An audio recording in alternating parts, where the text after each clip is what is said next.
Baik, saya akan memulai berbicara dalam hitungan 3, 2, 1. Dewan juri yang terhormat mengutip dari Christian Noyes yang dimana teknologi bunda yang baik tetapi Tuhan yang buruk. Kita ketahui bahwa saat ini kita hidup dalam era baru yang dimana era tersebut terdapat kecerdasan buatan atau artificial intelligence AI bukan lagi sekedar film fiksi namun menjadi kenyataan dalam kehidupan sehari-hari yang dimana seperti ponsel saja dapat dikenali dengan wajah kita, mobil yang dapat dikendalikan tanpa sopir, dan mesin yang pintar yang dapat menulis berita dan mendiagnosis penyakit-penyakit yang dialami pasiennya. Dari hal tersebut kita ketahui bahwa AI tidak dapat terpisahkan dalam kehidupan sehari-hari manusia.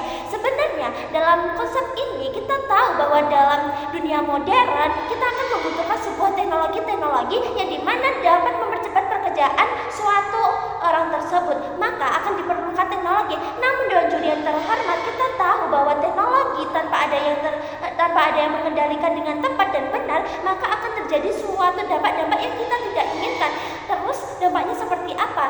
Maka dari itu saya dalam mosi tersebut saya menolak bahwa Dewan ini mendukung kedatangan singularitas teknologi. Karena kenapa? Dari kata singularitas, kecerdasan buatan AI melampaui kecerdasan manusia, menciptakan percepatan perkembangan teknologi yang sangat drastis dan sulit dikendalikan. Yang dimana jika suatu singularitas atau teknologi yang dikendalikan kurang tepat, maka akan mewujudkan suatu kekecewaan pada diri sendiri, bahkan akan membuat dampak-dampak yang kita tidak inginkan.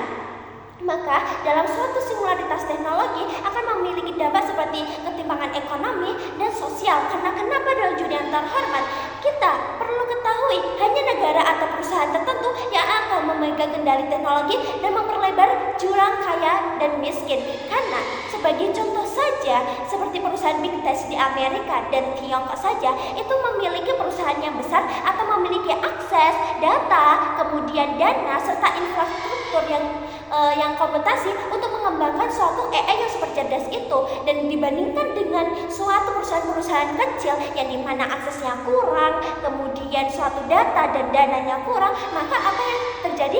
AI yang super cerdas itu akan tidak bisa terbuatkan. Maka dari itu pada akhirnya Dewan Juri terhormat, keuntungan nilai dolar dari produktivitas AI hanya berputar di tangan perusahaan-perusahaan yang besar, perusahaan-perusahaan yang memiliki super AI cerdas tersebut, sedangkan masyarakat umum hanya menjadi konsumen saja. Dan Dewan Juri yang terhormat, kita perlu ketahui masyarakat sekarang memiliki pekerjaan seperti supir, kemudian kasir, akuntansi, jurnalis, hingga dokter dan lain sebagainya, itu untuk mencari uang dan untuk diberikan nafkah kepada keluarganya. Maka dari itu ketika suatu AI atau teknologi AI itu menggantikan pekerjaan manusia, apa yang terjadi?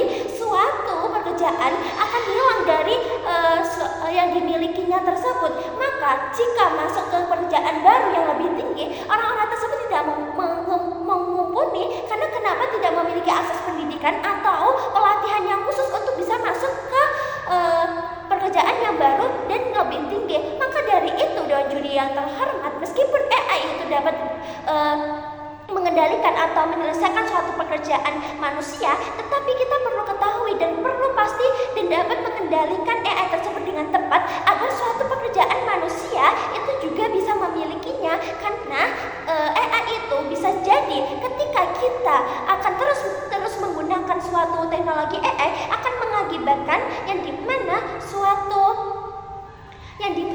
suatu apapun itu ya pekerjaan itu akan hilang. Dan dimana Dewan Juri yang terhormat seperti negara maju dan negara berkembang, kita bisa membandingkan antara satu sama lain, yang dimana negara maju itu pastinya akan memiliki teknologi-teknologi yang berkualitas serta teknologi yang canggih untuk bisa menjual inovasi dan energi baru. Sedangkan negara berkembang apa yang didapat seperti Afrika dan Asia Tenggara seperti akan berpotensi tertinggal karena tidak memiliki akses tersebut. Maka pada akhirnya Dewan Juri yang terhormat, negara miskin saja hanya menjadi pasar atau penyedia data mentah dan tanpa menikmati manfaatnya. Bayangkan saja Dewan Juri yang terhormat, seharusnya negara berkembang itu memiliki suatu pembelajaran atau motivasi dari negara maju, tetapi negara maju tersebut menjadi suatu negara yang menjual kemudian inovasi dan energi baru, sedangkan negara miskin akan menjadi penyedia barang mentah tanpa